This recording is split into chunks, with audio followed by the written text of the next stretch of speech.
الله فاتبعوني يحببكم الله ويغفر لكم ذنوبكم والله غفور رحيم.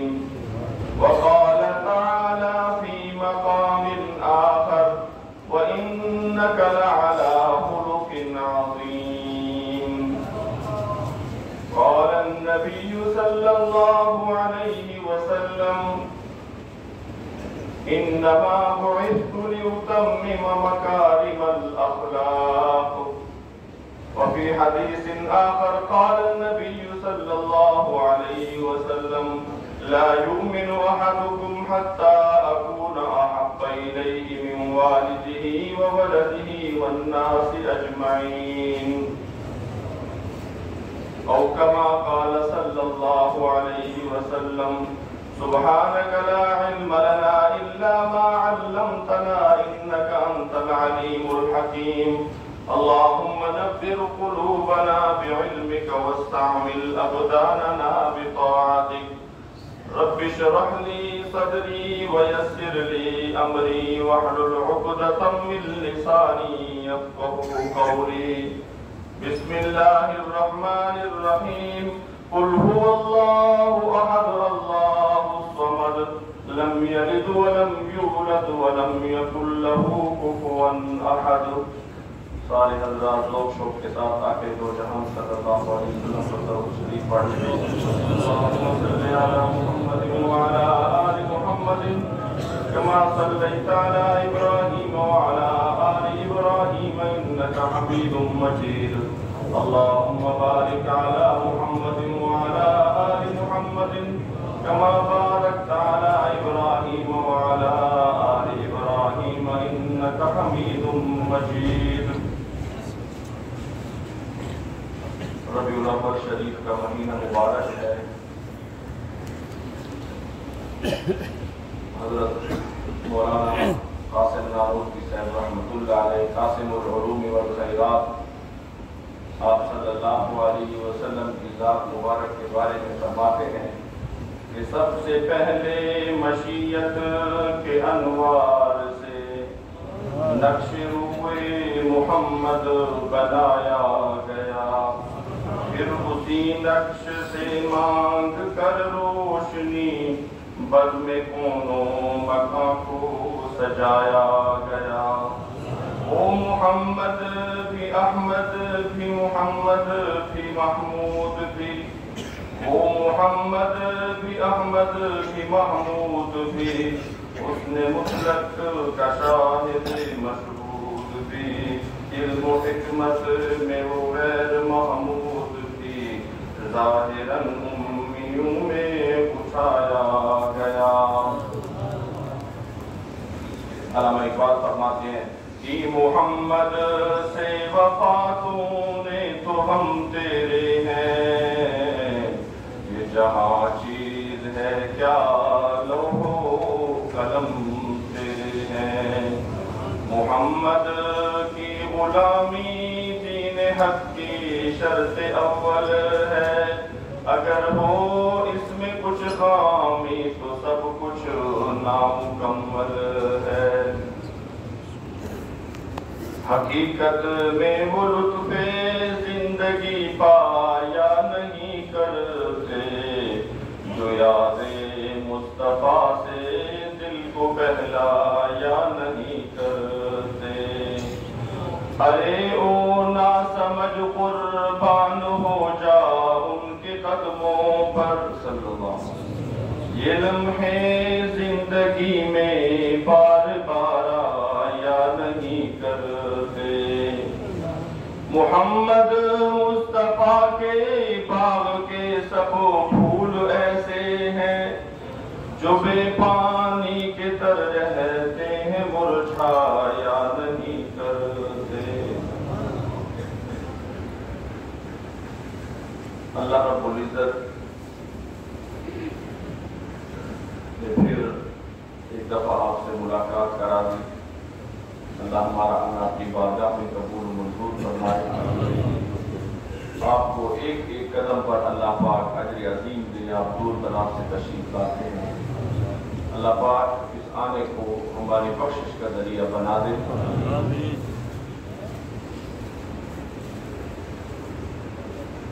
اللہ رب العزت جب کسی بندے کو انعام اور نعمت دینا چاہتے ہیں تو پہلے تھوڑا سا اس کو آزمائش دیتے ہیں.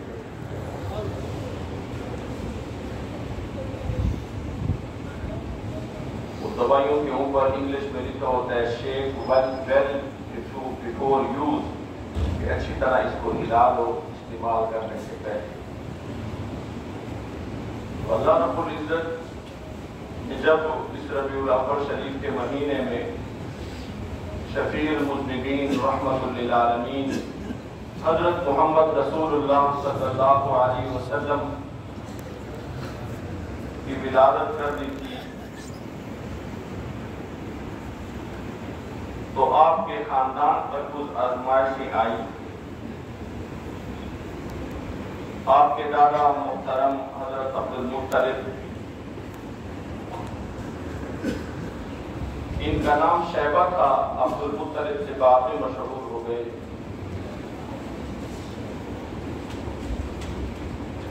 پانچ چھ سال کی عمر ہوئی تو یتیم ہو گئے.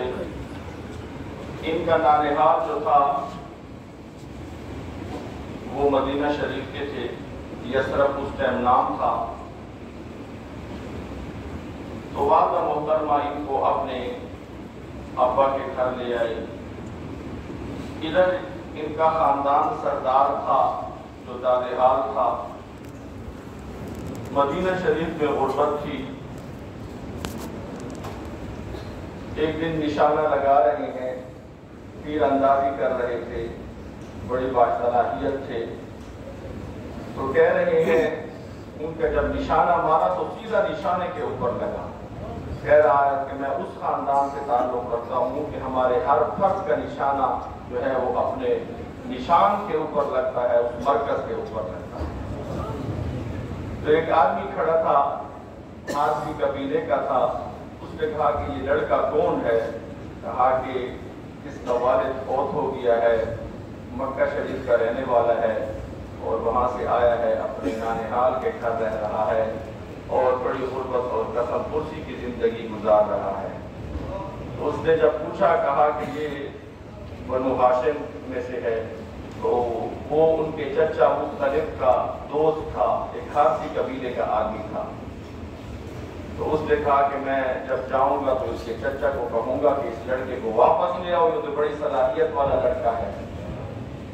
تو گئے اور مطلب سے کہا کہ آپ کا بھتیجا میں نے دیکھا مدینہ شریف میں بڑے صلاحیت والا ہے، آپ اس کو ادھر لے آئیں. تو اس کی ترغیب پر وہ اس کو لے آیا، مدینہ شریف آیا. اور مطلب اس کی والدہ کو نہیں مان رہی تھی، سلمہ اس کا نام تھا، لیکن پھر راضی ہو گئے کہ کچھ بن جائے گا.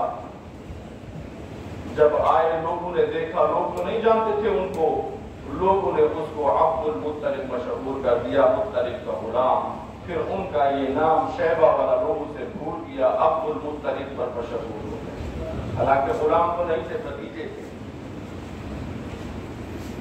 تو یہ آزمائش آئی. پھر اللہ رب العزت نے ان میں بڑی قائدانہ صلاحیتیں رکھی تھی. کچھ ہی دنوں میں جب وہ جوان ہوئے تو سب نے مشورہ کیا کہ عبد المطلب کے اندر یہ صلاحیتیں ہیں. ان کو خانہ کعبہ شریف کی چابی بھی دے دی، خانہ کعبہ شریف کا بیت اللہ شریف کا متولی بنا دیا. لیکن پانی کا مسئلہ تھا. پانی جو ہے وہ حیات انسانی کے لیے جو ضروری چیز ہے. تو حضرت کو کسی نے بتایا تھا کہ یہاں پر زمزم شریف کا کنواں تھا اور وہ بند ہو گیا. تو دن رات وہ سامان جو کھودنے والا ہوتا تھا اٹھائے ہوتے تھے اور ہر وقت اس کنویں کی تلاش میں رہتے تھے، کنواں کھود رہے ہیں. ایک دن اللہ رب العزت کو رحم کرم آیا اور اس وقت آیا جب اس نے ایک منت ماری کہ یا اللہ اگر وہ زمزم شریف کا کنواں آپ نے مجھے دکھا دیا تو میں اپنے ایک بیٹے کو قربان کروں. یہ منت ماری. تو اللہ رب العزت کا کرنا یہ ہوا کہ ایک چٹان نظر آئی، ایک بڑا پتھر تھا. جو کنویں کے منہ پر پڑا تھا اس پتھر کو ہٹانے کی دیر تھی کہ وہ چشمہ جاری ہو گیا. آج تک وہ چشمہ جاری ہے الحمدللہ. لاکھوں کروڑوں لوگ اس پانی کو پی رہے ہیں. حضور کریم صلی اللہ علیہ وسلم نے فرمایا کہ یہ زمزم پانی بھی ہے، پیاس بھی بجھاتا ہے اور غذا بھی ہے. ایک صحابی فرماتے ہیں کہ میں نے تجربہ کیا کہ میں مکہ شریف میں رہا اور میں نے 1 مہینے تک زمزم کے علاوہ کوئی چیز بھی نہیں کھائی، زمزم پیتا تھا، تو میرے یہ گوشت جو ہے بڑھ گیا. حضور نے فرمایا کہ ماء زمزم لما شربا، زمزم کا پانی جس نیت سے پیو گے اللہ پاک اس نیت کو پورا کرے. فقیر کا بھی تجربہ ہے، آپ تجربہ کر کے دیکھ لیں، کوئی کام بھی آپ کا نہ ہو رہا ہو اور زمزم شریف اس نیت سے پی لیں، اللہ پاک وہ کام کر دیتے. تو وہ اب سارے مکہ کے لوگ خوش ہو گئے کہ پانی آ گیا، مکہ میں خوشحالی آ گئی. لیکن عبد المطلب پریشان تھا کیونکہ اس نے ایک منت مانی ہوئی تھی، اور منت بھی بڑی، اتنی بڑی منت کہ انسان سن کے رونگٹے کھڑے ہو جاتے ہیں کہ بیٹے کو قربان کرنا ہے. جب سب بیٹوں کو بلایا، قرآن دازی کی، تو پورا جو ہے وہ شفیع المذنبین رحمت للعالمین حضرت محمد صلی اللہ علیہ وسلم کے والد محترم حضرت عبداللہ کا نکلا.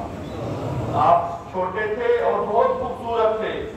تو جب قریش کو پتہ چلا تو وہ اس کے پاس آئے کہ اللہ کے بندے یہ منت پوری کرو، لیکن اونٹوں کے ذریعے پوری کرو، تو ذبح نہ کرو اس کو. تو اس نے 10 اونٹ ایک طرف رکھے، حضرت عبداللہ کا نام دوسری طرف. قرآن نکالا تو حضرت عبداللہ کا نکلا. پھر اونٹ 20 کر دیے اور ادھر عبداللہ کا نام رحمت اللہ عنہ. تو پھر جو ہے نا 30 کر دیے، پورا عبداللہ کا نکلتا تھا. 40 ہو گئے. 100 تک جب پہنچے تو پورا اونٹوں کا نکلا. تو آپ نے 100 اونٹ ذبح کیے. یہ آزمائشیں آ رہی ہیں، کیوں کہ اللہ پاک ایک بہت بڑی نعمت آگے دینے والے. پھر عبداللہ کے اوپر بھی آزمائش تھی کہ آپ کو تباہ کرنا تھا، تو آپ کے دادا پر بھی آزمائش اور والد پر بھی آزمائش تھی، بہت بڑی آزمائش تھی. ایک دیہاتی عربی آیا آپ صلی اللہ علیہ وسلم کی مجلس میں، فرمایا السلام علیکم یا ابن الذبیحین. تو آپ صلی اللہ علیہ وسلم مسکرائے اور اس کا مطلب سمجھ گئے کہ سلام ہو اس پر جو 2 ذبیحوں کا بیٹا ہے. آپ نے فرمایا کہ اس نے ٹھیک کہا، ایک میرے جد امجد حضرت سیدنا اسماعیل علیہ السلام ہے، وہ بھی ذبیح اللہ ہے، اور میرے والد محترم وہ بھی ذبیح اللہ ہے. تو یہ آزمائشیں آ رہی ہیں. آپ کی والدہ محترمہ تو عبد المطلب نے آپ کی شادی کر دی. مدینہ شریف میں ایک خاندان تھا، اس سے بنی زہرہ کا خاندان تھا، اس میں آپ کی شادی ہوئی. اور 6 مہینے گزرے تھے کہ حضرت عبداللہ ایک تجارتی قافلے کے ساتھ تجارت کے گھر سے شام کی طرف روانہ ہو گئے.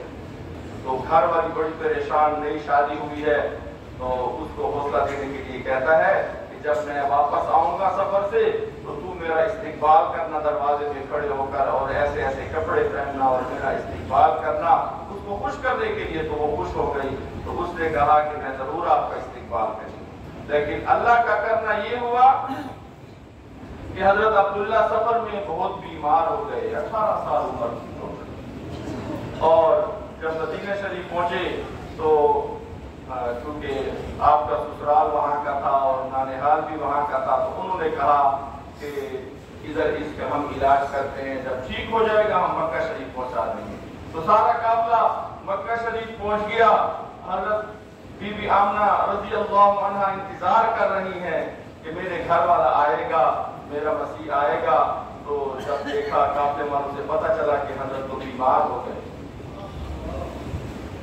اور حضرت کے بارے میں بھی ایک بات بتاؤں، حضرت عبداللہ رضی اللہ عنہ اس دفعہ میں پڑھا کیا تو ایک بہت بڑے عالم ہیں پٹنہ میں، مولانا عبدالستار ہے، بڑے شیخ الحدیث ہے، قرآن شریف کی تفسیر بھی لکھی ہے، 90 سال عمر ہے. ایک عجیب واقعہ بتایا کہ 1965 میں میں مدینہ شریف گیا تو یہ باب السلام جو ہے اس کے سامنے حضرت عبداللہ رضی اللہ آپ کے والد محترم کی قبر تھی، کیونکہ انتقال ادھر مدینہ میں ہو گیا تھا، حضرت آمنہ انتظار کر رہی ہیں اور حضرت کا ادھر انتقال ہو گیا، آزمائشیں آ رہی ہیں، حضرت بی بی آمنہ والدہ محترمہ پر بھی آزمائش آئی، دادا پر بھی آئی، حضرت عبداللہ پر بھی آئی، تو فرمایا کہ مسجد کی توسیع کرنی تھی، مسجد نبوی شریف کی، اور یہ قبر مبارک بالکل درمیان میں پڑی تھی، تو بادشاہ نے کہا کہ بڑے پروٹوکول اور اعزاز و احترام کے ساتھ اس قبر کو تم جنت البقیع میں منتقل کرو۔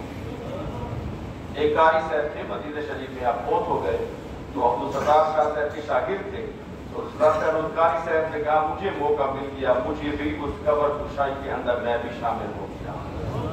تو وہاں کے اکثر لوگ جو ہیں وہ اب اللہ معاف کرے غیر مقلد ہو گئے ہیں، وہ محمد بن عبدالوہاب کے پیروکار ہیں، تو انہوں نے سمجھا کہ قبر خالی ہوگی، کچھ بھی نہیں ہوگا، 1500 سال ہو گئے ہیں، کچھ بھی نہیں ہوگا، لیکن جب قبر کہتے ہیں قبر کھودی گئی تو ساری مسجد نبوی شریف میں خوشبو ہے، اور پھر بڑے اعزاز و اکرام کے ساتھ آپ کو جنت البقیع میں، جو پرانا جنت البقیع ہے، حضرات صحابہ کرام اور ازواج مطہرات وہاں پر پڑی ہے، وہاں پر آپ کی قبر بنائی ہے۔ تو یہ اللہ رب العزت کا وہ محبوب آ رہا ہے، اس سے پہلے آزمائشیں آ رہی ہیں، اللہ پاک نے کسی نعمت پر بھی احسان نہیں جتلایا، جتنی نعمتیں بھی ہمیں دی ہیں، لیکن جب اپنے حبیب کی ولادت کی اور حبیب کی مبعوث کرنا چاہا تو اللہ پاک فرماتے ہیں لَقَدْ مَنَّ اللَّهُ عَلَى الْمُؤْمِنِينَ إِذْ بَعَثَ فِيهِمْ رَسُولًا يَتْلُو عَلَيْهِمْ آيَاتِهِ وَيُزَكِّيهِمْ وَيُعَلِّمُهُمُ الْكِتَابَ وَالْحِكْمَةَ وَإِنْ كَانُوا مِنْ قَبْلُ لَفِي ضَلَالٍ مُبِينٍ۔ اللہ پاک نے مومنین پر کیا کیا؟ بڑا احسان کیا کہ جب ان کے اندر رسول صلی اللہ علیہ وسلم کو مبعوث فرمایا۔ حضرت آمنہ رضی اللہ عنہ جن کا مزار مبارک جو ہے وہ ابوا میں ہے، ابوا میں مدینہ شریف سے، جب کیونکہ آپ آ رہی تھی مکہ شریف، حضور علیہ السلام بھی ساتھ تھے، تو راستے میں انتقال ہو گیا، پھر آپ کی ایک باندی تھی اس کے ساتھ آپ مکہ شریف آئے، تو آپ صلی اللہ علیہ وسلم جب حجۃ الوداع کے موقع پر حج کے لیے جا رہے تھے تو اونٹ کی جو ہے نا اونٹ کو اس طرف موڑ دیا، اپنی اونٹی کو، اور اپنی والدہ محترمہ کی قبر پر روتے رہے، بیٹھے رہے بہت دیر تک، سارے ہزاروں صحابہ کے ساتھ۔ تو آپ کی والدہ محترمہ فرماتی ہے کہ مجھے 7 مہینے ہو گئے، میں امید سے تھی، لیکن مجھے عورتوں کی طرح کوئی بھی دقت اور مشکل محسوس نہیں ہوتی تھی، لیکن باہر کی جو علامات میں دیکھتی تھی میں سمجھ گئی کہ میرے حمل میں جو بچہ ہے یہ بہت برکت والا بچہ ہے، کیونکہ جب میں درختوں کے ساتھ گزرتی تھی تو درختوں کی ٹہنیاں میرے لیے چھپ جاتی تھی، اور جب میں بیت اللہ شریف کی زیارت کے لیے کبھی کبھی جاتی تو آسمان کے ستارے ایسے لگتے تھے کہ میرے سامنے چھپ رہے ہیں، یہ علامات آپ دیکھ رہی ہیں۔ اور جب میں زمزم شریف کا پانی بھرنے جاتی تھی تو بڑی مشکل سے وہ پانی نکلتا تھا، ہم ڈول ڈالتے تھے، جب میں جاتی تھی تو زمزم شریف کے کنویں کا پانی اوپر نکل آتا تھا، اور عورتیں مجھے لے جاتی تھی کہ بی بی آمنہ کو ساتھ لے جاؤ، پانی بڑا آسانی سے آدمی کھا لیتا ہے۔ یہ آپ صلی اللہ علیہ وسلم کی آمد ہو رہی ہے، اور جب آپ کی پیدائش ہوئی تو آپ ذر یتیم تھے، 6 مہینے پہلے حضرت عبداللہ کا انتقال ہو چکا تھا۔ قبیلہ بنو سعد کی عورتیں آئیں اور وہ ہر سال آتی تھی، مکہ شریف کی جو بچے پیدا ہوتے تھے تو وہ ان کو اجرت پر لے جاتی تھی، بہت انتہائی غریب وہ بستی ہے، بنی سعد کا جو قبیلہ ہے، تو سارے ادھر سے عورتیں آ رہی، تقریباً 12 عورتیں تھیں جو بچہ لینے کے لیے مکہ شریف آ رہی ہیں، تو حضرت بی بی حلیمہ سعدیہ رضی اللہ عنہا ہماری والدہ تو وہ بھی ساتھ ہیں، ان کی سواری بڑی کمزور، بار بار ساتھیوں نے انتظار کیا اس کے خامن کا، ایک ان کے پاس گدھا تھا اور ایک اونٹنی تھی، تو لیکن وہ پیچھے رہ گئے، انہوں نے کہا، ان سے اجازت مانگی، انہوں نے بھی اجازت دے دی کہ ہم چلتے ہیں، آپ پھر پیچھے پہنچانا، ہمیں دیر ہو رہی ہے۔ تو وہ سب عورتیں آئیں جو امیر گھرانوں کے بچے تھے پہلے پوچھتے تھے کہ والد کیا کام کرتا ہے تو اس بچے کو لے لیتے تھے. صرف شفیع المذنبین رحمت للعالمین آپ کے حصے میں بچا تھا اور وہ خوش قسمت عورت تھی. کہتی ہے کہ جب میں داخل ہوئی اس کے والد کا پوچھا تو کہا کہ والد کا تو انتقال ہو گیا. جب میں نے آپ پر نظر آپ کا چہرہ مبارک تھوڑا نظر آ رہا تھا, کپڑا تھا, جب میں نے ہٹایا تو آپ نے میری طرف دیکھا اور مسکرا دیا, میرا دل لے لیا. میں نے اپنے خاوند سے کہا کہ اس بچے کو ہم نے لے جانا ہے, ہمیں اجرت ملے یا نہ ملے. کہتے ہیں جب ہم سواری پر سوار ہوئے واپس جانے لگے, حضور صلی اللہ علیہ وسلم کو لے جا رہے تھے, میں خاوند کے پیچھے بیٹھی تو سواری بالکل جا نہیں رہی. پھر میں نے بڑی کوشش کی, سواری نہیں جا رہی. آخر میرے گھر والے نے اونٹنی کو بٹھایا. پھر جب حضرت کو آگے کیا, حضرت حلیمہ کو آگے کیا تو سواری جو ہے روانہ ہو گئی. اللہ کو کہاں منظور تھا کہ ساری دنیا کا جو سید اور سردار ہے وہ پیچھے ہو. کہتے ہیں کہ راستے میں بڑی برکات اور سب قافلے والوں کو میں نے کراس کر لیا. قبیلے پہنچے تو سارے قبیلے کے اندر ہمارے گاؤں کے اندر خوشبو ہے. اللہ رب العزت نے ہمیں ایسا نبی عطا فرمایا کہ جب وہ مبعوث ہوا آیا تو وہ ظلم اور شرک اور گہنا گناہوں کے اندھیرے سارے ختم ہو گئے. اللہ رب العزت ہمیں آپ صلی اللہ علیہ وسلم کی توجہات نصیب فرمائے. ایک اللہ والے نے کہا کہ جو بھی مومن ہے اس کے دل کا جو تار ہے وہ آپ صلی اللہ علیہ وسلم کے قلب کے ساتھ جڑا ہوا ہے. آج جو ہمارا ایمان محفوظ ہے یہ آپ صلی اللہ علیہ وسلم کی توجہات سے محفوظ ہے. روزے مبارک سے ایک نورانی تاریں آ رہی ہیں, سب مومنوں کے دل میں جا رہی ہیں, وہ نور اور فیض آ رہا ہے. پھر الحمدللہ یہ جو سلسلہ الذہب ہے ہمارے سلسلہ عالیہ نقشبندیہ, اس کا فیض بھی آپ صلی اللہ علیہ وسلم کا جو خصوصی آپ کا جو خادم اور غلام تھا سیدنا ابوبکر صدیق رضی اللہ تعالیٰ اسی کا فیض ہے. اور حضرت ابوبکر صدیق کا سارا معاملہ جو تھا وہ عشق تھا اور خدمت تھی. آپ دن رات حضور علیہ السلام کے ایسے عاشق تھے. حالانکہ مکہ شریف کے بڑے تاجر اور بڑے فیصلے کرنے والے, بڑا آپ کا نام تھا, لیکن جب آپ صلی اللہ علیہ وسلم کا کلمہ پڑھا اور آپ کی غلامی میں آئے تو تجارت بھی چھوڑ دی, سب کچھ چھوڑ دیا. ایسی مجلس لگی ہوئی تھی. حضور کریم صلی اللہ علیہ وسلم نے صحابہ سے پوچھا اور سب سے پہلے اپنے یار غار سے پوچھا, ابوبکر تمہیں دنیا میں کون سی چیز زیادہ پسند ہے؟ سیدنا ابوبکر صدیق رضی اللہ تعالیٰ عنہ نے فرمایا, یا رسول اللہ آپ پہلے بتائیں آپ کو کون سی چیز پسند ہے؟ تو کہا کہ ابوبکر دنیا میں مجھے 3 چیزیں پسند ہیں. فرمایا کہ قرۃ عینی فی الصلاۃ, میری آنکھوں کی ٹھنڈک نماز میں. اور ایک حدیث میں فرمایا الصلاۃ معراج المومنین, کہ نماز جو ہے وہ مومنوں کی معراج ہے. یعنی مومن جو صحیح مومن ہو, اللہ والا ہو, اس کا گوشت پوش تو یہاں کھڑا ہوتا ہے لیکن اس کی روح اللہ کے عرش پر پہنچ جاتی ہے نماز میں. اگر صحیح ہو تصوف والی نماز اور احسان والی ان تعبد اللہ کأنک تراہ. حضرت خواجہ قبلہ محمد سراج الدین صاحب رحمۃ اللہ علیہ ہمارے جد امجد ہندوستان گئے علاج کے لیے, اور نماز کا وقت ہوا تو ایک غیر مقلد وہ بھی ساتھ کھڑا تھا, اس کو پتہ نہیں تھا تو اس نے ساتھ پاؤں ملائے حضرت کے ساتھ جیسے ان کی عادت ہوتی ہے, تو اس پر بھی وہ کیفیت کاری ہو گئی ان تعبد اللہ کأنک تراہ. صرف پاؤں ٹچ کرنے سے اللہ والوں کی ایسی نماز, اور وہ برداشت نہ کر سکا, بے ہوش ہو گیا. جب نماز ہو گئی جماعت کے بعد اس کو اٹھایا, اس نے دوبارہ وضو کیا اور حضرت سے معافی مانگی اور بیعت ہو گیا. ایسے اللہ والوں کی نمازیں ایسی ہوتی ہیں. حضور نے فرمایا مجھے پہلی چیز جو پسند ہے وہ نماز ہے, قرۃ عینی فی الصلاۃ, اور فرمایا مجھے خوشبو پسند ہے. آپ صلی اللہ علیہ وسلم گلاب خوشبو لگاتے تھے, عود لگاتے تھے, خس لگاتے تھے, بہت اچھی خوشبو. حالانکہ آپ کے پسینہ مبارک سے ایسی خوشبو جاتی تھی. حضرت ام سلمہ رضی اللہ عنہ ام المومنین فرماتی ہے کہ صحابہ کرام میرے پاس آتے اور مجھے شیشیاں دیتے کہ آپ تھوڑا سا ایک قطرہ آپ صلی اللہ علیہ وسلم کے پسینے مبارک ہمیں دے دیں، ہم اپنی خوشبو جب بناتے ہیں اس میں شامل کرتے ہیں تو اس کی خوشبو سارے محلے میں پھیل جاتی ہے۔ اور تیسری چیز آپ نے فرمایا امرأۃ صالحہ، نیک بیوی مجھے پسند ہے۔ نیک بیوی بھی بڑی اللہ کی نعمت ہے، گھر جو ہے وہ جنت کا نظارہ بن جاتا ہے، بچے نیک بن جاتے ہیں اور خاوند کی زندگی بھی بڑی اچھی زندگی ہوتی ہے۔ اللہ پاک ہر کس کو نیک گھر والے نصیب فرمائے۔ اس کے بعد آپ کے غلام آپ کے یار غار کھڑے ہو گئے، کہا کہ حبب الیہ ثلاث، یا رسول اللہ مجھے دنیا میں 3 چیزیں پسند ہیں۔ اور حضرت کی پسند دیکھیں، تینوں چیزوں کا تعلق حضور کریم صلی اللہ علیہ وسلم کی ذات مبارک ہوتا ہے۔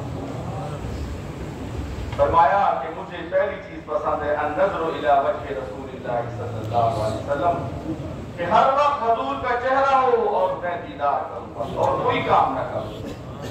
اور آپ نے عملی طور پر دکھا دیا، سارا دن رات حضور کے ساتھ رہتے تھے، کوئی کام بھی نہیں کرتے تھے۔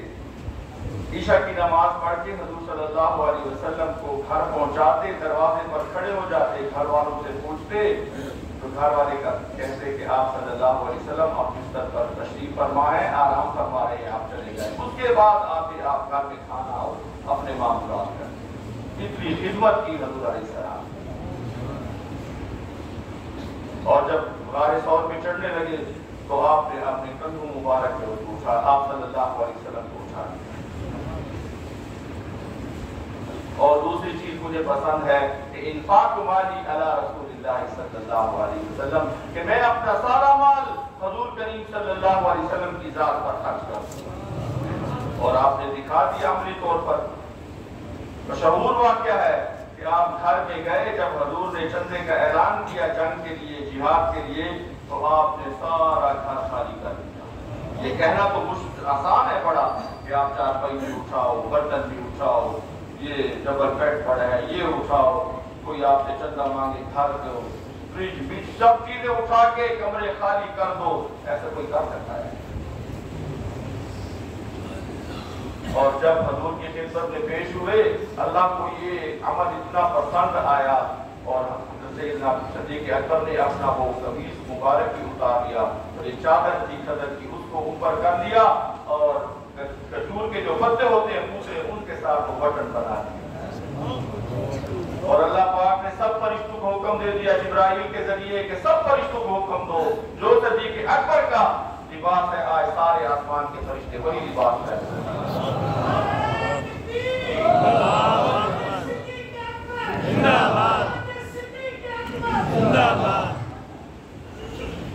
تو حضرت جبرائیل نے فرمایا کہ یا رسول اللہ، اللہ رب العزت فرما رہے ہیں کہ میں ابو بکر سے راضی ہوں۔ تو جب یہ کلمات حضور علیہ السلام نے سیدنا ابو بکر رضی اللہ عنہ فرمائے تو آپ ایسے آپ کے اوپر جذبہ آ گیا، ایسے گول گول گھومنے لگے۔ روایات میں آتا ہے کہ انا ان ربی راضٍ، انا ان ربی راضٍ۔ تصوف اور سلوک والے کہتے ہیں کہ اگر جذب غیر اختیاری ہو تو وہ جائز ہے۔ حضرت کے اوپر جذب کی کیفیت ہے کہ میرا رب میرا نام لے رہا ہے اور کہہ رہا ہے کہ میں ابو بکر سے راضی ہوں۔ تو حضرت ابو بکر نے فرمایا کہ دوسری چیز جو مجھے پسند ہے وہ کیا ہے؟ انفاق مالی علی رسول اللہ صلی اللہ علیہ وسلم، کہ میں اپنا سارا مال حضور پر خرچ کر دوں۔ اور تیسری چیز فرمائی کہ ابنتی تحت رسول اللہ صلی اللہ علیہ وسلم، میری یہ خواہش ہے کہ میری بیٹی جو ہے وہ حضور کے نکاح میں ہو، حضور کے نکاح میں آئی۔ سبحان اللہ، کتنا کام اللہ پاک نے لیا آپ کی بیٹی مبارک سے۔ بڑے بڑے صحابہ، بڑے بڑے علماء جاتے تھے، دروازے پر آپ سے مسائل پوچھتے تھے، اتنی بڑی خوبیاں تھی۔ صدیقہ کائنات ام المومنین حضرت عائشہ صدیقہ رضی اللہ تعالیٰ عنہ، اللہ رب العزت ہمیں جو ہے وہ حضرت سیدنا صدیق اکبر رضی اللہ تعالیٰ عنہ کی خدمت کی برکت اور آپ علیہ السلام کی جو انہوں نے خدمت کی وہ اللہ تعالیٰ ہمیں بھی وہ نسبت نصیب فرمائے۔ اور آپ جو دور دراز سے تشریف لائیں، اللہ پاک آپ کو حضرات کی فیوز و برکات نصیب فرمائے اور یہاں سے آپ جب جائیں تو آپ کی زندگی میں تبدیلی آئی ہو اور پھر جو ہے گناہوں کو بالکل طلاق ثلاثہ دے دیں اور آپ سے رنگ کر جائیں. اللہ رب العزت ہمیں عمل کرنے کی توفیق نصیب فرمائے اور پھر خیر سے ملاقات ہو. آخر دعوانا